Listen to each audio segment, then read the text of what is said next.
Sorry, for some reason it didn't record, but carry on. Oh, okay.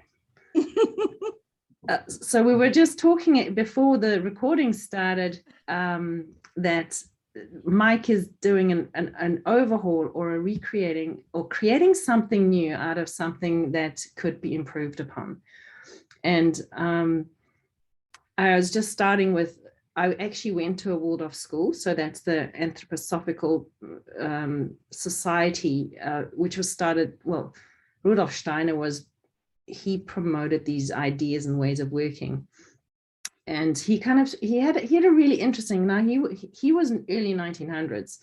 So he was just saying that until the age of 7, it's the time for kids to have nature, bugs, slugs, and God, or spiritual experiences. And that the socializing begins from his perspective at that time, starts to happen at the 7-year of age mark, so that he follows these 7-year sort of gaps. And that sometimes, like I remember looking at what went on, like, or even now with the grandchildren, that they're already learning to say the alphabet at 2 years of age. That they're already writing by 3, like letters, shaping letters. And so there's this headlong rush to perform, which is so different to what probably Rudolf Steiner would have envisaged, because it is that first 7 years is when all these neurons are biochemically activated and just absorbing everything. And it's like, if we've already started to specialize when we're here to experience the lot, it's like we've already we've pruned the tree before it started to grow. You know what I mean? It's like and so that was his perspective. I do think, though, that if I look at the children of today, that maybe, over time, that 7 years, maybe they are more social before 7 years of age. And I think, again, each individual child, and that's what I actually loved here I saw in New Zealand at the play center. One of the mums had brought their 5-year-old back out of school and went to the play center with us till he was 6 or 7 years old, because he simply didn't want to sit still. He was much better in the sandpit. And so her wisdom of just saying, actually, this child is just not getting it in the classroom. And so that there are individuals that will take that sort of more fluid approach to the system, which is very well suited, let's say better suited for the child that's showing up not able to sit still in a classroom. I agree. I had a really interesting conversation with Janet and Clayton, who are, Janet's part of the Anthroposophy Society of New Zealand, and she's an ex-teacher. She's a retired teacher, a retired Steiner teacher, and Clayton is in the classroom at the moment. And that was one of my questions that I brought up, and I will put the video up on the website once they've approved it. But my question to them was, which is a perennial question, I think, that they did say to me, it's a very common question, was what do they do with the kids who are precocious, who want to do what they want to do before it's time to do it, so to speak, or the kids that just aren't ready, how do they accommodate for that? And actually, for the first time in ever, it became really clear to me. They said it's not about whether they can or they can't, and they're not stopped. If that kid is really interested in reading and wants to read all day, that's what they do. But what it is about before 7 years old is providing the environment for these kids to explore and be and do and be kids. And I think, Mike, that works in really, really well with your ideas around early childhood education and the early childhood ministry. You know, something I'll just throw in here, because we haven't talked about this at all, yeah, is that part of my background is outdoor area design. So I've done something in the region of 30 outdoor area designs for early childhood centres. And I've also run training for this. And the presentations I've done are called Imagination Worlds. And they were really, it's really saying, well, basically the basis of it was to say, okay, it's long-term development planning. So it's say, take the space that you have, imagine 5 years ahead, what's the best possible thing you could do with the space? Sky's the limit, anything you can think of, we'll peel it back for practicality, but then you stage that out. But the idea is to provide spaces that are very, very flexible in their use, but have promptings in them,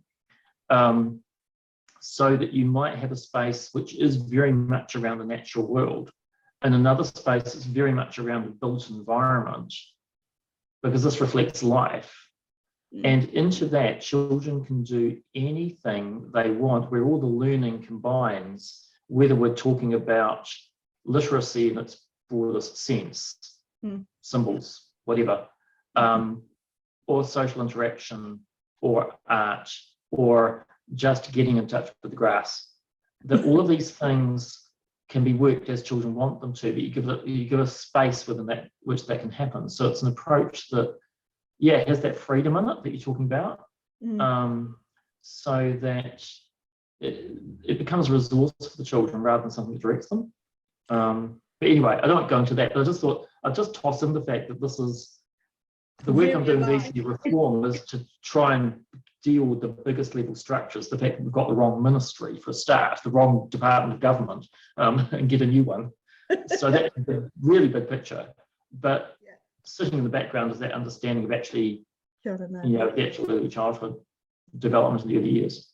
But the piece that you were saying about when you're talking about this external structure, I've just loved seeing like the Scandinavian, even here in New Zealand, the outdoor schooling, and that because we've become kind of unidimensional. We're screen people, but that the kids still get to have all those dimensions and those spaces, and like you said, the flexibility, like a fallen down tree, and all you do is provide some big pieces of material.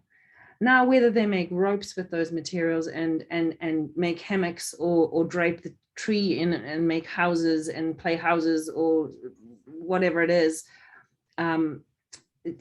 it's exactly that. It's allowing the imagination to have the full range of possibilities available to them, and then playing, just in play. Absolutely. That's the work of children is play. I think it should be the same for adults. Yeah, I think so too. We'd be much We learn a lot better when we're having fun.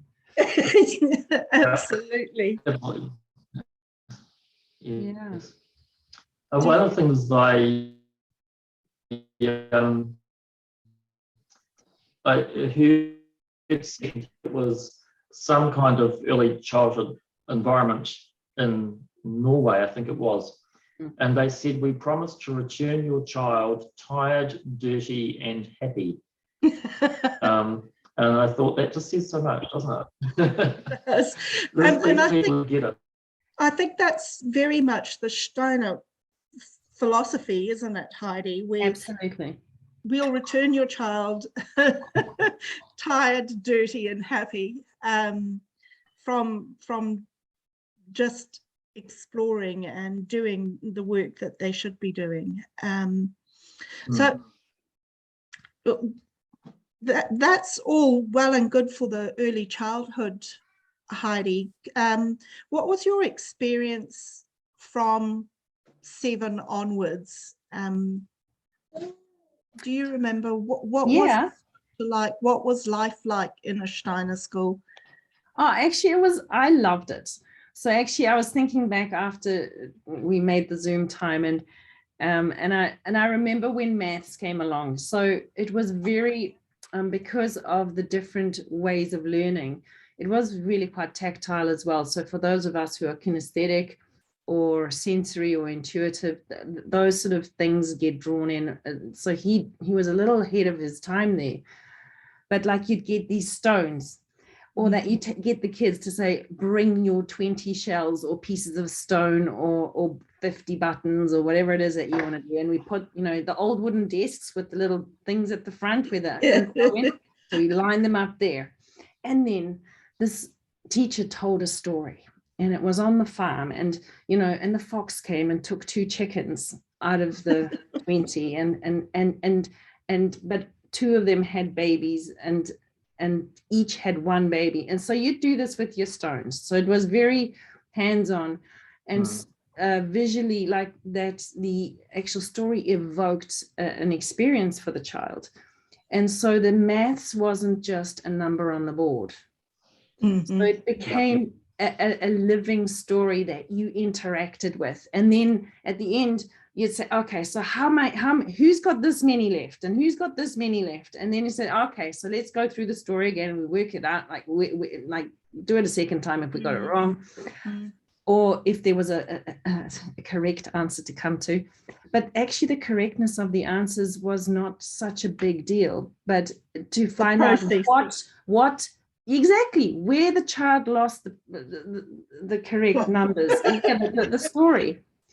Is it the attention that wasn't there, or like for me, probably I was more excited about the semi-precious stones than about the story. Oh my gosh, this is an amethyst and a tiger's eye, and it's like talked. I was like, so here's me with distraction. But I actually did do some learning. The one talking about the teaching. So in the Steiner school, the philosophy is that you, as a new entrance, you get your teacher. This teacher goes with you through the whole schooling system. So they intimately know each child and how they function. And so that it can be a real gift if your teacher is a great teacher. The only problem was that in Africa, there weren't that many Rudolf Steiner teachers. So they improvised. The secretary from last year became the new entrance teacher. So it was a little bit of a rugged experience, being moved from the Steiner school at 10 years of age. So I went there for 3 years, and I absolutely loved it. And I was completely traumatized by a government school and sitting in rows and being in a uniform, because the Steiner school, there's no uniform. And you don't need to wear shoes, and you can wear shoes. You can have short hair, you can have long hair, and you can have ear piercings. It's like, you express yourself in however you choose to express yourself. So it was actually very traumatic, because probably couldn't read or write. So that was a little difficult at standard 3 level. And I suppose also when we went to our German friends who went to a traditional school, and we did games like writing games, both my sister and I needed support person to help us with writing and reading. But just, maybe 3 years lag, but both of us have gotten degrees, and the brain hasn't really kind of gotten stuck on that reading writing level. So to some extent, do you think, Heidi, that obviously being in South Africa at that time with not really a qualified teacher as such, That obviously was a huge influence on you not developing the skills that you needed to, like reading and writing and things like that. But having said that, like you said, do you think that grounding made it easier for you when you did eventually come out of there and had to go to a state school? It didn't take you that long to learn to read and write, though, did it? No, I think that there was a certain level of mortification when people laughed at you for not being able to spell oil. And, you know, like, how do you spell that one? But the piece that I'm thinking about now is when I was doing my second degree and I was writing my dissertation. I never typed, and so I started typing with all 10 fingers, just straight off. So I think that the impulse to just jump in and just do it. Exactly, the resilience and actually the soft skills that are imbued, and bearing in mind that not all Steiner schools, you at the age of 10 you won't be able to read and write. No, so that was definitely the African Yeah. version of just finding the next person on the road, whether they were the newspaper man or the telephonist. That's like, you come and do the stuff.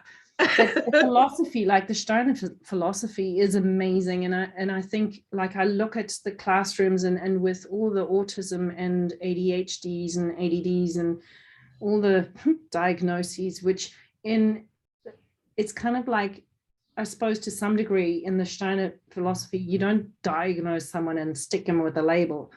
You look at behaviors and say, okay, these ones, they're very active. Let's put them together. These ones are very quiet.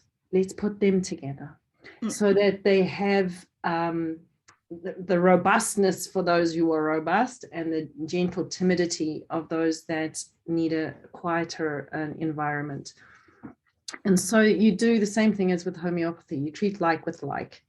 And that engenders a homogeneous environment, but in still the bigger classroom, where your way of being is validated enough for you to come out of your shell. The bullies to realize, I'm not enjoying being hit. It's like, oh, well, cool. Yeah. And and then that you're with the same group of people. Obviously people will come and go in classrooms, but that you also then have this understanding of the teacher and watching and viewing your development and probably having insight into what a child needs and maybe see what's going on. I mean, that's probably going to happen for teachers one way or the other, what's going on at home, and be able to be proactive if there needs to be some support provided in the beyond the school realm. Well, they were saying yesterday that the biggest Steiner schools that have more funding, they do what they call extra learning. So they will do one-on-one learning with not a specialist teacher, but not they're Steiner trained, but their focus would be either on literacy or numeracy or whatever it is that their need is. But they don't do just that. They do a lot of therapeutic stuff, therapeutic movement, and so eurythmy, coordination, and like this is where the lovely thing is like also with the forest schooling or with Steiner, that you will do like in year, I think when you're about 10 or 12, when you're about 12, you get to build a building. So you look at the proportions of the mixing of the sand and the cement and the water, and you get to do the maths of the meterage and the staking. So you get to do the art of the painting of the walls. You get to learn about the concepts of physics. And so you do a project that it covers everything, which is a very integrative way of experiencing wisdom.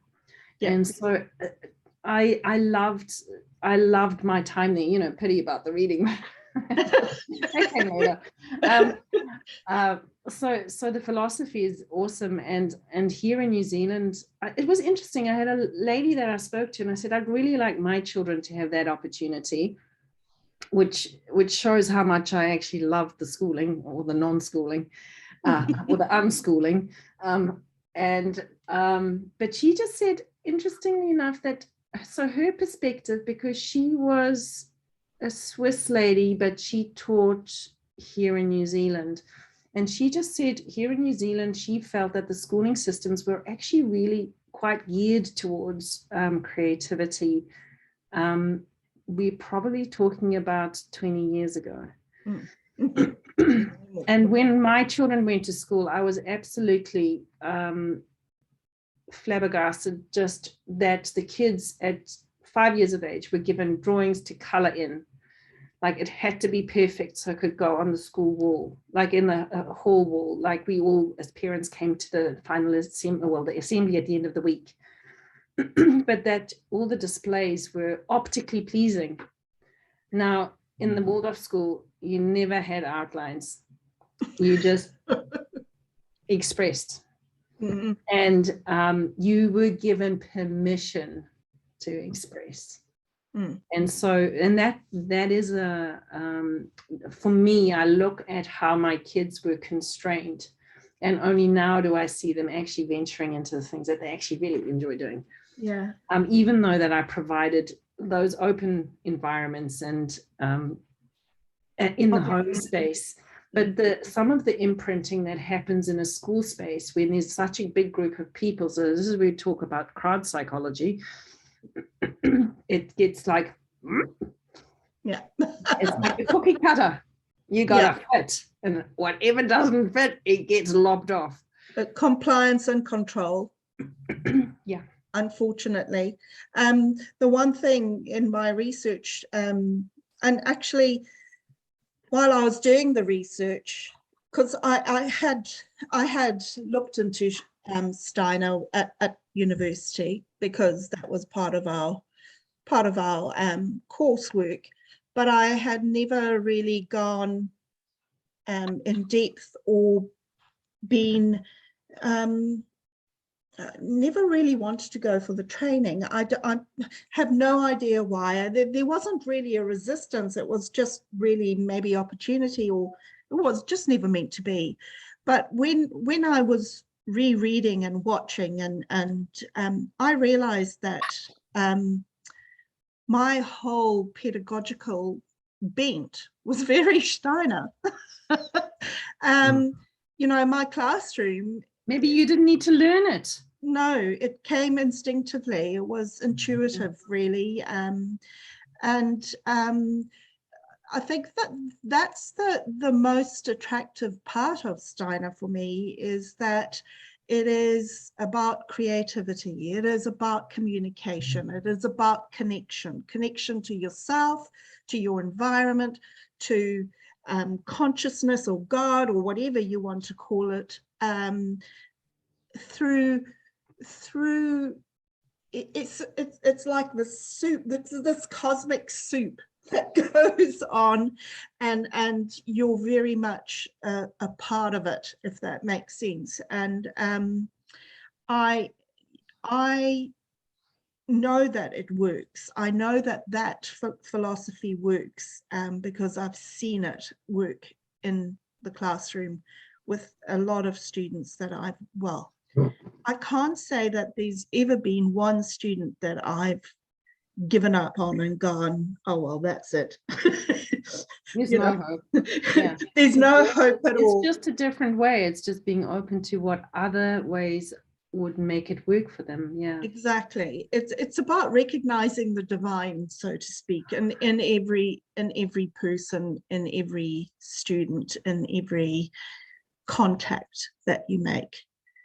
When you have a person that you realize that maybe some of the techniques being used, that you're confronted with something that's like different, and can you actually ask them, like, what do you need? What do you Absolutely. desire? Absolutely. And my work with the learning support side of things at high school, the last 4 years, that was a huge intuitive pathway for me. I really felt that these kids weren't being listened to, actually weren't even being asked, to be honest. They'd got to this, by the stage, by the time they've got to high school, they've kind of given up on themselves, or even asking questions, or even thinking about You see, this is what like, they want. this is the healthcare field as well. Some people will take the label and they will shrink their life to stay under it, so that people will know their definition and have some connection to them. So this is so counter to the human potential, and to actually flick off the label, and actually this is where your questions to them will actually, they'll probably for the first time in their life say, well, someone actually thinks I know something. Yeah. Something. Something. Gosh. It's like they're probably in complete shock. It's like, far out, They are. she's whacked. Quite a lot of them can't answer your questions.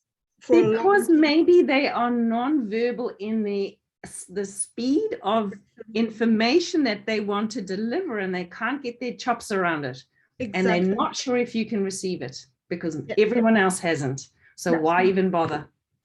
Absolutely. And that's where the time comes in.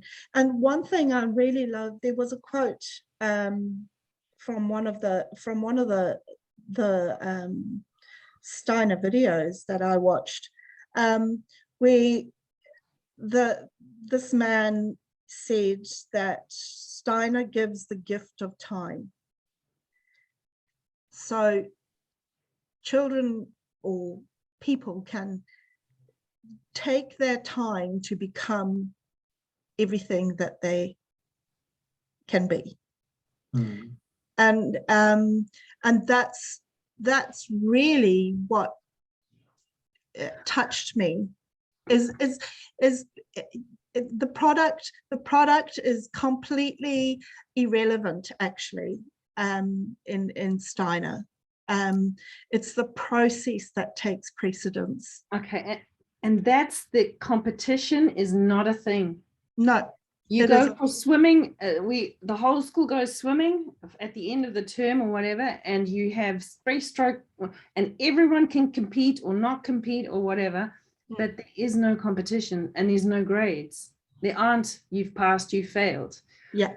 And so to some degree, a lot of people say that that's not how the world is, but actually we create our reality. So I think to some degree the self-assessment is more valuable, that we come out of school knowing who we are, what our strengths are, and know that our weaknesses have become strengths, and that we can, it's not about getting 90% or being an A student, because that's another label, because that sticks you in so many ways. That if you once get a D, you know, you've got the student who's a high performer, and they just decide to hang themselves because they can't fail. That is absolutely. I had experience of that. I had a very close friend, a young, incredibly intelligent, academically brilliant young girl, and she got a B in one of her. Usually you only do 3 or 4 A-level subjects, because we worked in the English system in Zimbabwe. She did 8 A-levels and got a B in something obscure, like most probably PE. No, she didn't do PE. She certainly wasn't very physical education orientated, but it was something obscure. But everything else, she had got scholarship level, but she got this B and it destroyed her. It completely destroyed her. She became anorexic. She just crumbled. She could have been absolutely brilliant, and has ended up having a life of introversion, but almost, well, it is no life is a wasted life, but she completely crumbled. She completely became this non-entity from this amazingly intelligent, and actually she was really vivacious and outgoing. I'm sure there must have been other factors, but this obsession with results really was a huge trigger in her life to just destroy it. So yeah, it definitely does happen. One of the things that's I was just watching a little bit about this yesterday is what's happening in China. And I can't give we've gotten the Chinese term for it, but it's there was two connected approaches. Lie flat was one, and let it rot is the other. These are two things that are sweeping through China amongst people just emerging into adulthood. And what it is it's an approach that basically says we can't win in this. We can't win in this system. We're just going to exhaust ourselves. So why bother? So there's a whole movement of doing nothing, literally of doing nothing, just shutting down. So the lie flat was do the minimum you can just to keep yourself going, get the most basic job that will give you the least, just a little income so you can survive, and do the least that you have to do because it's not worth doing anymore. And worse than that is let it rot, which is basically saying it's pretty much giving up on life. I'm going to bother getting a job, getting married, doing anything like that because it's all just too hard. I'm going to fail in everything I do. This is where that society is running to. I mean, obviously, this is a part of China, a little bit. It's through society. It's internet driven. So, one of the things I'm thinking about is I'm listening to the conversation, and I'm thinking about the whole of our education system. And obviously, I have a particular focus right at the beginning of human development, and saying, what is it that we can, what would you want to shape in the whole system that deals with these things? Because you've got those components that come out of the Steiner system. I've also looked at things, I've said before that, for early childhood, a blend of play centre and Montessori would really appeal to me, which are often seen as opposite ends. And yet I see that there are things you can take from both Montessori and play centre, put them together, and now you've got something that's got some real magic in it. And so when you look at the strengths of some of these different approaches, what are the things that you might want to take out, and what are the things that cause damage? And it's really interesting. There's nothing to what you're saying about children being asked their opinion on things. I had something that completely transformed me when I was 21. Wow. I had a flatmate who was doing graphic art. And I had myself boxed into a science box, and I didn't have an opinion about art because I didn't do art. Actually, I was very creative, but I didn't understand it. I didn't know it. And he started asking me my opinion about stuff, these projects that they were given in graphic art, and he'd ask me, and then he got me to do things like be his model for doing photography projects, who get me to dress up in black and pose against a white wall. I didn't do that. That wasn't me. But then he came out with this amazing stuff, and he said, "You were part of that, and I valued your." He didn't say I valued your opinion. He just did. It was there. You just And knew. I made a conscious decision as a result of that I would never put myself in a box again, and that I would work to balance out every aspect of what was latent in my personality. It was a very conscious decision. Interestingly, now if I do any kind of the personality categorizing things, like Myers-Briggs or any of those, one of two things will happen. I either come out completely untypable or absolutely in the middle. Yeah. So balanced, or you can't put me in a box, there's no box. And I'd put that all the way back to my one still best friend from when I was 21, who cracked open the box that I was in and said, no, actually, there's more to you than that, without even realizing what he was doing. Just did it. And so I saw the value in that. And I thought, but then I had to think back, so what constrained me? How did I end up constrained? Some of that goes back to my dad, who was very intelligent, very hands-on, construction, creative, DIY, but would not let me fail. So if I tried to build something, make something, I would get a very small way in, and oh no, that's not how you do it. And he would take it off of me and do it himself. And so there's that psychological effect of the inability to fail, the fact that it has to be right or you don't do it. But then there's another I see that thing. in my son, by the way, Mike. I think that's a real boy, father-boy thing. Yeah. I see that in my son completely too. But I think it's just generally society. I mean, I had the sense, you do it right or you don't do it at all. Yeah.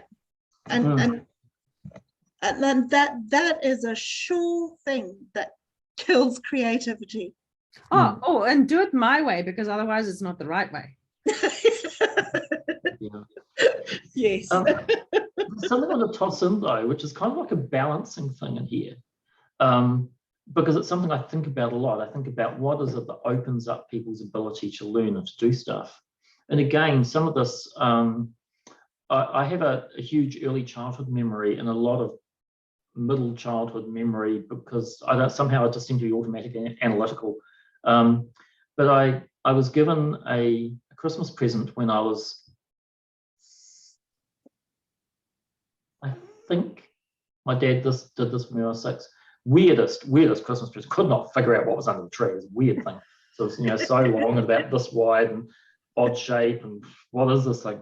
Well, it turned out to be a set of balsa wood, flat pieces, spars, and a pocket knife. Oh, wow. And my dad decided that he would just give me this and see what I did with it. He didn't tell me what to do with it, didn't make me do anything, just left me to it. And I didn't do anything useful with it at all. And the reason is that at that stage, I had no idea of 3D construction. But if he had just shown me, you can cut a square out of this piece of balsa wood, make 4 holes in the corners, cut some spars, now you can poke them in. If you do that with another piece, now you've got, oh, look, you got a little building. If he had done that for me, I know I would have flown. I just needed something to crack it open. I needed someone to tell me enough to get me going. And so this is the other side of the just leave you to it approach. I've just been dealing with this at tertiary level, postgrad 300 level, where I've got someone from Massey University assisting with how to use a particular distance learning approach, but they wanted to have everything going to the students can ask about this and think about it themselves, and saying you've actually got to give them a framework to begin with, or they'll be lost. Absolutely. And then they can think about it. And so because you don't know what you don't know. Yeah, so it's trying to get that balance in there, is how do we have a system that can crack open opportunities for children by giving them that kind of, the scaffolding is the term that's often used, without saying it's got to have an outcome this way. So how do you get that balance, and what can we do in our education system that will achieve that? Well, this is what I also liked about Steiner, because even though from 0 to 7, it is very much about play and experience and environment. And when I say environment, I don't only mean the physical environment, I mean the emotional environment. They talk a lot about love and warmth and all that sort of emotional support as well. But then from 7 to 14, it's not just a free-for-all. Like Heidi was saying, they actually believe, or Steiner said that from 7 to about 14, students or children or humans learn through their imagination. And that's why their structure is story. That's why, Heidi, you learned maths through a story. Yeah, and it's really interesting talking about that story piece. It's the stories, and they actually bring in a lot of the mythologies, like the Greek mythology and the Roman gods, the Greek gods, the underworld. So that are actually allegorical. Yeah. And because at a stage when we start, I think like through neuroscience, at 14 years of age, you have this brain die-off. You kill the things that you don't want to take with you because you've seen it not work for your parents, and it just says, nah, that one's getting culled. Yeah. Not having those pathways. And so you actually get this restructuring happening. And so Steiner, not probably knowing that from today's neuroscience, but he said you need to create role models because they can see the fallibility of their parents. So you make these godlike, these mythologies of these amazing, like superhuman.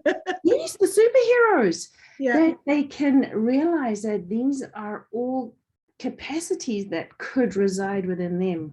Whose strengths would they like?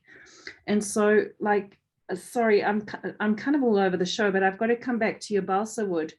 It's like if your dad had said, okay, now you have this, now I'm going to ask you to look around your environment and tell me what do you see first?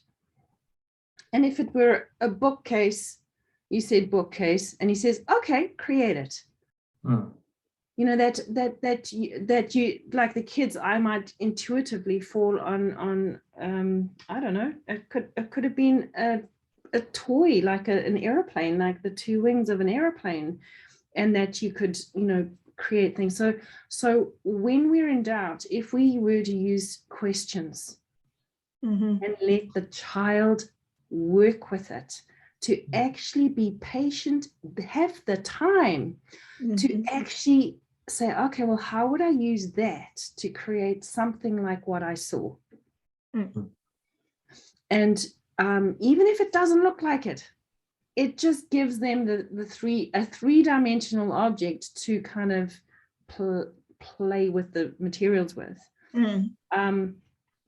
And so having these external heroes, or having external input, and allowing the child to choose what is significant for them in that moment, and that they can change their mind tomorrow if they want to turn it from an airplane and say, okay, well, actually, I'll untie this, pull the sprigs out, and take the balsa wood apart, and I'm making a boat today because I want to float a bug in the pool.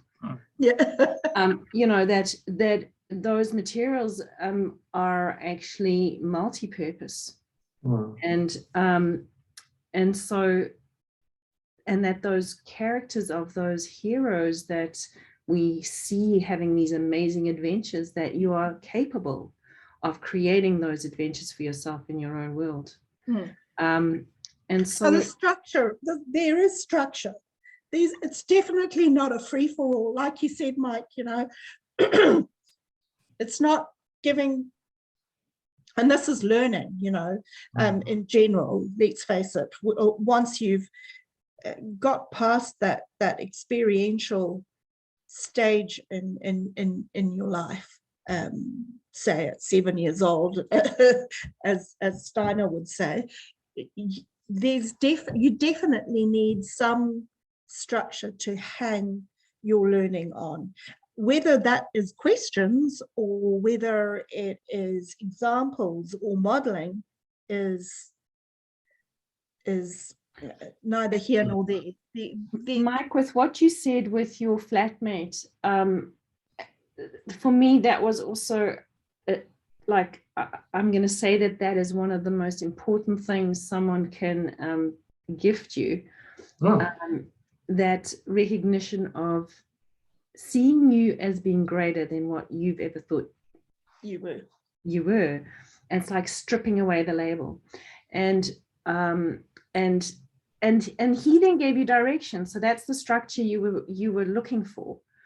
When I was with what I learned then with my children, so 3 boys, like under 3, and they're rioting, and that I learned that if I say to them, look, that behavior is destroying the furniture, okay, then we won't have something to sit on. Like, is that working for you? And then they'd think about it and say, well, actually, no, we quite like to sit on something. So we take it outside. So by asking them the questions and say, or even if they'd done something that was like, I don't know, took the honey or cut the, oh my gosh, cut the pillow open and there's feathers everywhere. Okay, well, you obviously don't need a pillow to sleep on tonight. And let them have that experience, or say to them, okay, so what do you think that's going to create for you in your life? If you feel that this is, something that's not worked well for you, is there something that you think you need to do to make it up, to, like, after hitting your brother on the head with a brick, or, what do you feel is going to be the correct or a way in which to make amends? So sometimes the children will actually come up with a more sound and just way of authentic, yeah. Yes, because they're more inventive. We think it needs to be a punishment or a reward. Oh, we have oh no, we're not going there. We have some people in our worlds that do that. Punishment and reward. It's not, those are like caveman language. The nuances that children are capable of, if we can recognize those, they create some of their own structure. They actually say, okay, I will polish their shoes, and I'm going to make their lunch for tomorrow's lunch for school, to say sorry. So that it doesn't have to be 5 minutes on the pillow. Don't move until I come and get you, or until you're ready to apologize. Because an apology just given so that you can get off the pillow is not the same as a heartfelt sandwich made for tomorrow's school lunch. And so that it's kind of that exact same thing that your roommate gave you. It's that actually, okay, there's more for us to explore here. So what would you say after having done that? What do you think you need to do to make that right? And so that we actually create response-able people. Yeah. It's about agency, isn't it? Really giving people the responsibility, allowing people to take the responsibility for their choices, whether we judge them good or bad, so yeah, that's very, very much part of the Steiner philosophy. It's not just about a free-for-all. No. There's definite structure, isn't there? And like you said, Mike, I can see all sorts of ways that this could be integrated into a mainstream situation. Well, it could totally, and it has been done by individual people, me being one of them, you know, where the whole holistic view of the child is way more important than the actual academic product that comes out at the end, because invariably, in my experience, if you develop the capacity within any child or any person, the product comes. It creates itself. You don't actually have to force that product out of them. Does that make sense? To me, it does. But coming back to what Mike said, and he wants to see, well, if you were to answer Mike's question about structure, like looking at your approach to these secondary school kids that were labeled and they were shut down, like the flat and rot, what was the consistent tool? So this is maybe a structure as well. Like, what is the consistent tool you used to open their worlds up? Time. Okay. And patience, obviously. Time and conversation and connection. And in the end, it's actually all about connection. We only recognize our own capacity when we recognize everybody else's and the capacity of the environment around us. Now, this is beautifully philosophical, but how are you going to do that in the classroom? I think this is where trying to, when I say look at that, you know, the Montessori play center thing, and I said people often see those as opposites, whereas I'm looking at two things that have got components that actually can be clicked together beautifully. Yes. Is, I guess part of my thinking is what are the components we want to click together that build something that's going to work for a lot of people, in fact, hopefully for everyone. Yes, a universal design. Yeah, and so this is where see, the interesting thing with my flatmate is that he had absolutely no idea what he was doing. It was entirely unintentional. Intuitive. Yeah, well, it wasn't even it wasn't even intuitive.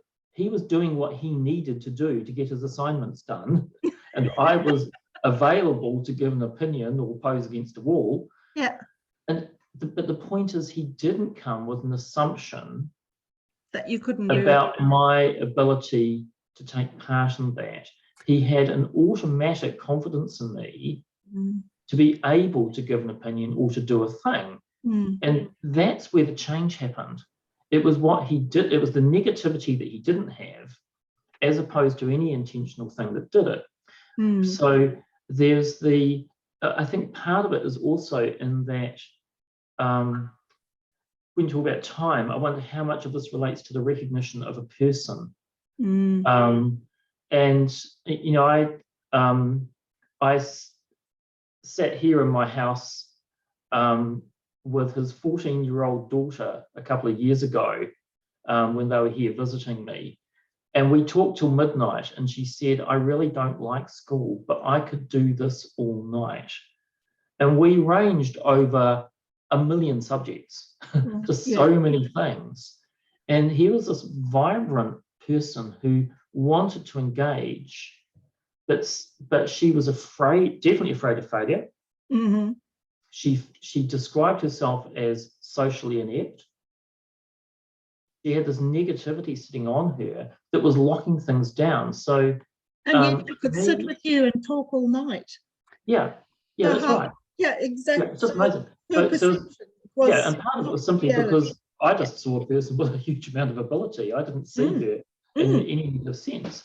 But what I'm thinking here is that there are some of those things around whether we tell a person what to do or give them instruction or whatever are not necessarily things that are going to matter too much, so much as the way that we assume that they can just do something.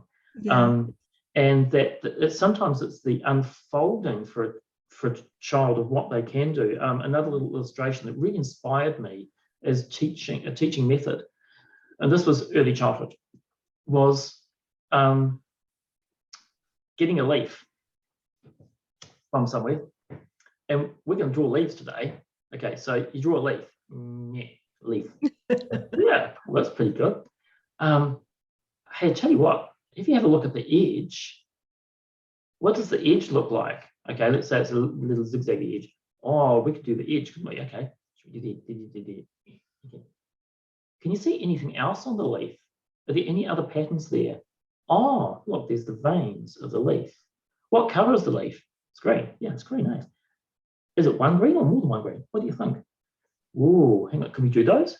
And what was coming out of this was a child not only learning all that you could see, seeing more than they'd seen before, and knowing they'd seen it, but actually being able to reproduce something without being told anything was wrong, but just having it unfolded for them. And it's that unfolding process of learning. See, that's also where, if my dad had done that unfolding for me, he would have given me just that little bit of a help, because there are things also, I think, where part of the learning process is that you don't want to be reinventing everything, that people have already figured out how to do stuff. And so if you can grab their knowledge and add it to your imagination, you can create whole new things with that technique. But do you want to have to learn, do you have to want to invent the technique as well as all the things you could do with it? Well, not necessarily. Whereas there are other things where it might be you just figure it out from scratch. And part of that wisdom and teaching method is to know the difference between the two, or perhaps to be able to judge it for the particular child as to which is the best one.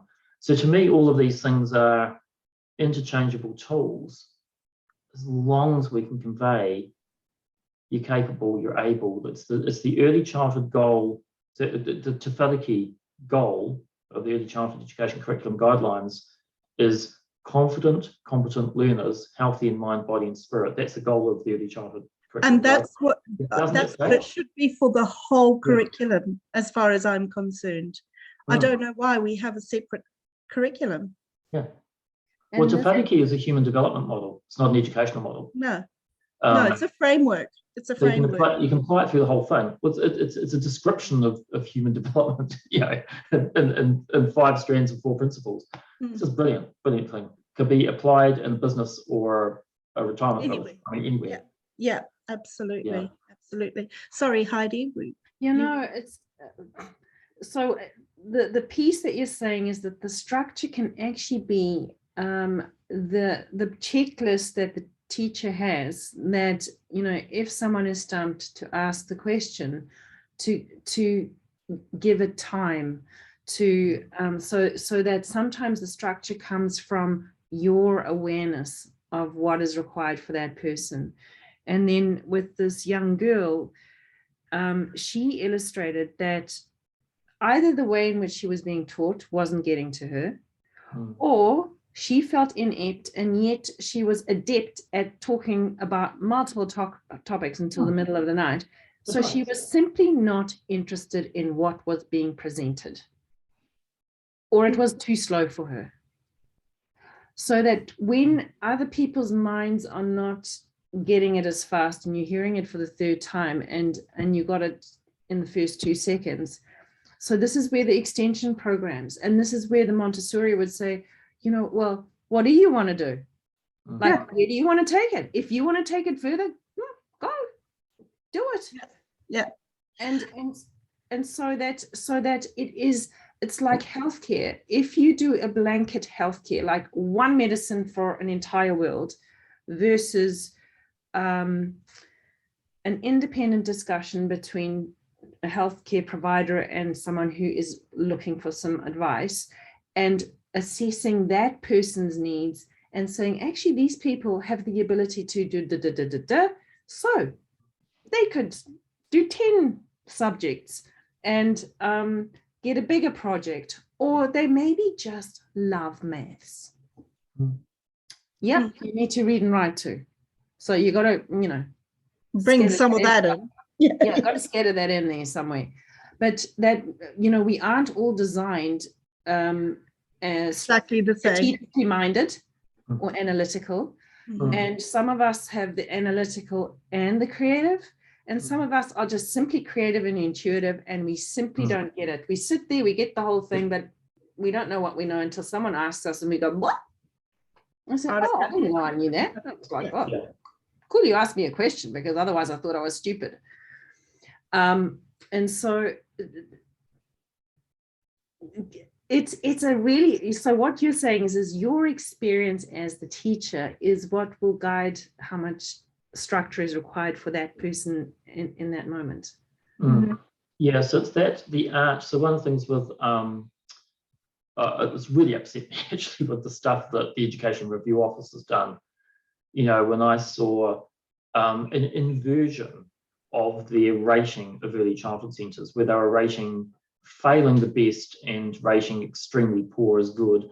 But one centre that was received, this was actually my research cohort in 2017. I had 22 early childhood centres in my research cohort, and one centre that I would have put in the top quartile got the worst possible error rating.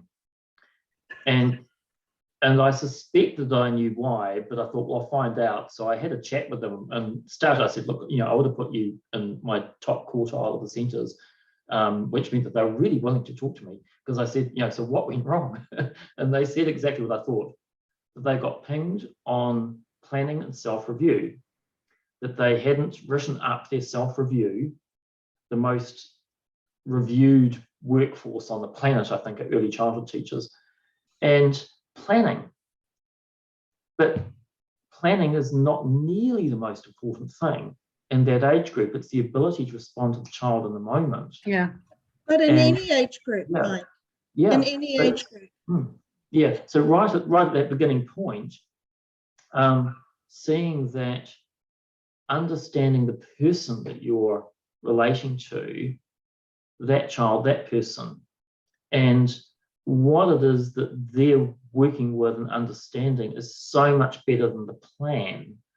And I've got a friend who described a situation, again, early childhood teacher, she was in a relieving role, and a child who wanted to do a drama thing, and it wasn't part of the program, but she wanted to go with him on what he was trying to do.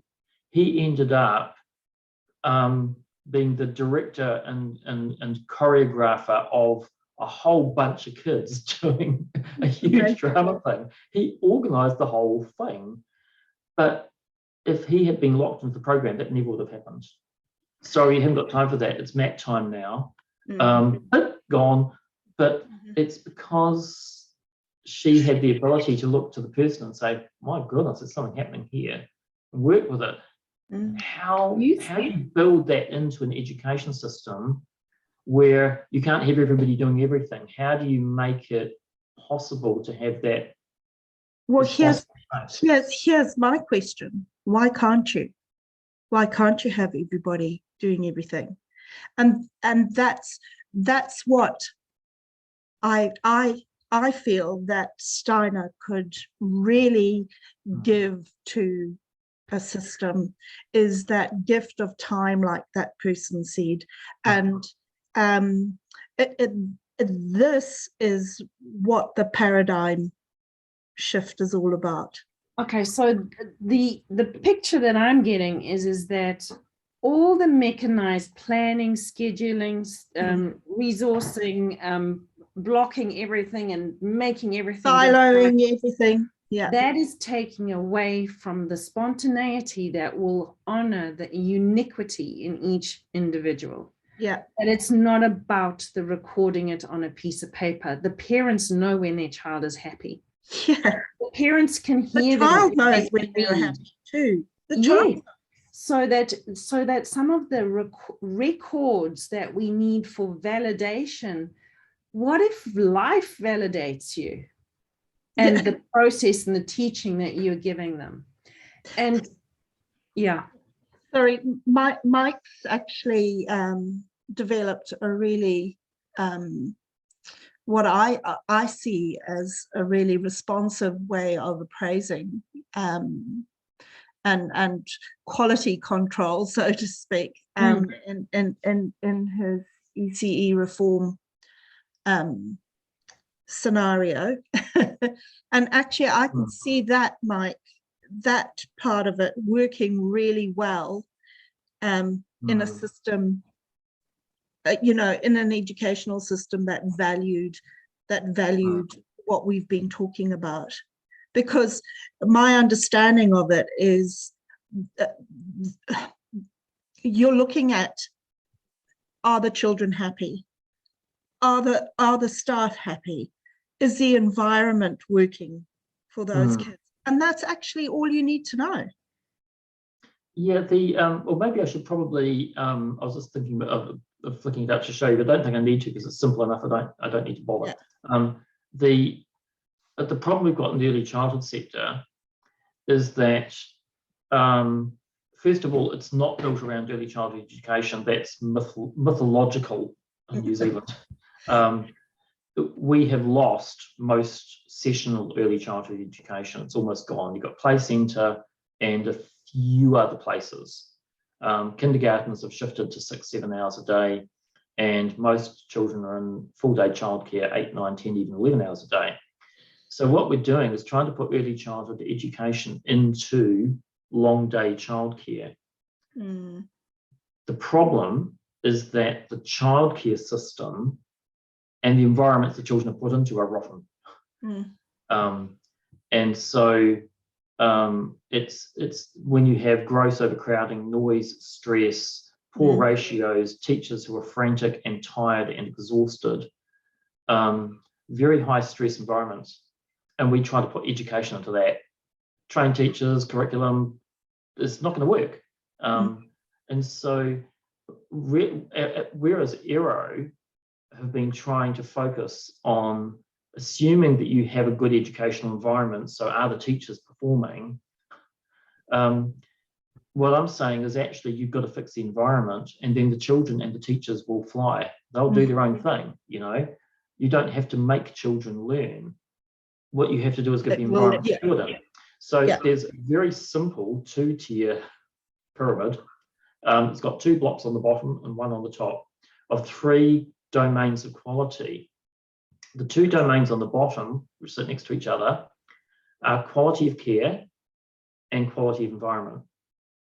So, and then the third one that sits on top is added value for learning and development, which can be the sky's the limit, anything you like. All you have to do to achieve a reasonable tick in the top tier is show that children are getting more than they're going to get at home. Forest kindergarten, full immersion Terreo, we don't mind. Added value. But the basis of it, the quality of care, looks at things like stable relationships. Do you have high staff turnover? Because that's damaging to children, very damaging. Nutrition. So that's the care of the person. And then quality of environment. Do they have green space? Do they have room to run? Are there tuck-away, hideaway places? Because this is now your living environment. You need spaces to be as well as places to do. Are the noise levels down and comfortable? Is it warm enough? So you're looking at all those things that set an environment that you can live in comfortably, because happy puppies play, happy, healthy children learn. Now we're away. And so everything is built around really saying those are the things we measure. We measure staff turnover. We measure the temperature of the room. We measure the spaces. We look at the green space. We measure the noise. These are all measurables, really easy, rather than trying to measure teaching outcomes. Exactly. And so that's the model. So if you then applied that through to school or secondary school, the question is, are you providing an environment that lets children go with what they've already got, that lets teachers function with what they've already got? If we can get that approach, maybe that helps. Are they happy? Are they fulfilling their potential, or are they lying down and rotting? As you've seen, I'm really mindful, because Heidi's got a a patient at at 2 o'clock. So I think, well, it's such an interesting conversation, and I'm really, really grateful that Nadia's left us. Obviously, she's got something I was going to ask her to ask her opinion, but she's obviously not able to now. But Mike, I just wanted to say that's an amazing model, and like Cal says, why not draw that further? Like if I look at the healthcare model, like if a cell is in a healthy environment, it can, and you feed it the right stuff, the environment stays healthy, it produces all the enzymes and the energy you need for life and living and regenerating and growing. And so whether we, and so whether we're a cell or a human being, the environment is what activates the unique expression of the individuals. And so that if you can take that into the bigger setting, oh my gosh, what would teenagers' life experiences be like if they were given the opportunity, not more freedom, not like permissiveness, but if they were actually honored, like treasured, for whatever unique perspective they may bring to a class, to a learning, to a project. It would be amazing, wouldn't it? And basically, the likes of Steiner, Montessori, Emilia, Reggio, you know, all those modalities, the principle is exactly the same in the end. It's about developing the whole human being, not just an academic outcome or producing a person who is able to go and work, you know. So yes, a great conversation, and thank you so much for inviting me, Mike, for sharing, and Cal, for your amazing project. So well done. Thank you. And Mike has been an absolute stalwart coming to my discussions. Well, it's really good. I mean, I've just, I've heard Heidi's input now, which is really good to get that perspective, to hear that background, and to toss the thoughts around, because this is, I mean, developing answers doesn't come all on your own. You need to have that discussion. You need to hear from other people. So, if we're in for solutions for things, then this is valuable time. Oh, absolutely. It's really interesting, because when we're looking for answers, we get very close to labels, which then constrain us again. So if we can go with awareness of what a good structure would be, what a person's capacity is, and then say, will they marry, or are they hate each other? Like, some people will not work well with structure, whereas with people with autism, they sometimes absolutely need a routine, and it absolutely needs to be structured for there to be any sense of safety.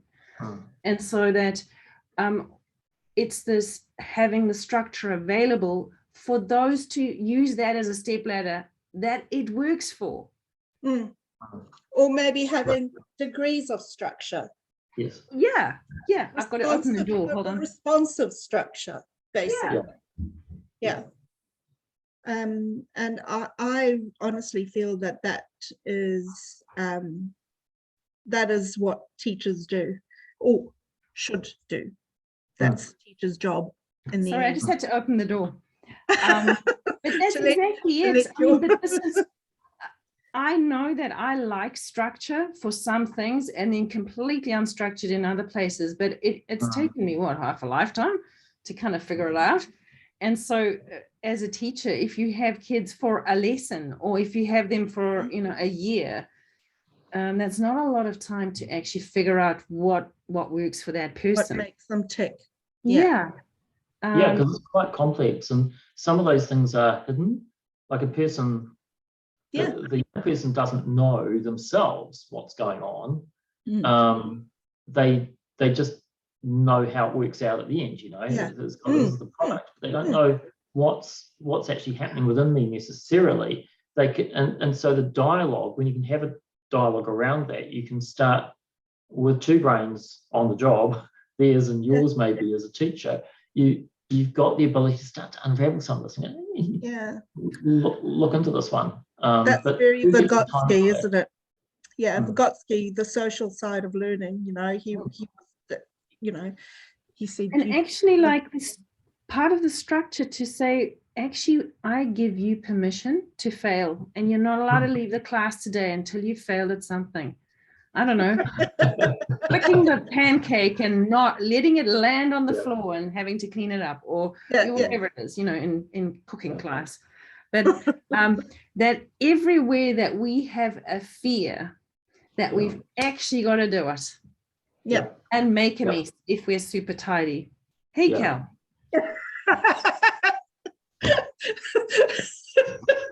I'm laughing.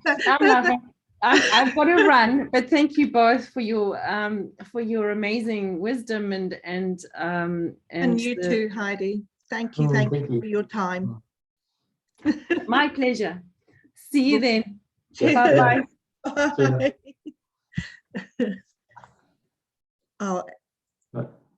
I'll stop recording.